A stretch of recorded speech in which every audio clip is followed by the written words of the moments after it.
K-pop, kimchi, clothing, cafes, KOFFIA. The increased migration of Koreans to Sydney, Australia, and the subsequent influence of Korean culture in Sydney has left a mark over the past 10 years, boasting enormity and exposure throughout Sydney's suburbs. Recorded by the Department of Immigration and Citizenship, the migration of Koreans to Sydney has been rising year by year, with more than half of all Korean immigrants arriving in the last 10 years. With this rise has come booming businesses, pop culture, and numerous festivals celebrating the culture. A festival displaying the art of film is the Korean Film Festival in Australia, known as KOFFIA.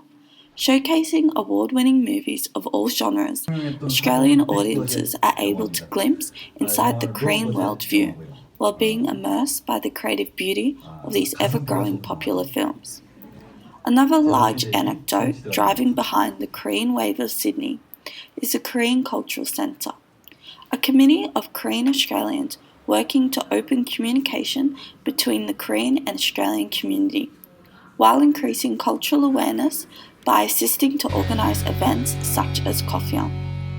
David Park, the Centre's Manager of Culture and Events, provides insight on how KOFFIA and film is influential in continuing the partnership between Australia and Korea. Film is one of the most practical and I guess the most accessible methods in which to convey culture. By watching one film, I can learn so much about the people and the way they commute and the way they live. I think film just has the ability to encapsulate all sorts of the mentality and the life of the particular people. These partnerships extend in business ventures, with an article being published in 2012 predicting the rise of Korean influence in society, due to Koreans being Sydney's most entrepreneurial migrant group. Jock Collins, a professor of the UTS Business School, stated, "That can lead to things like festivals and other cultural events."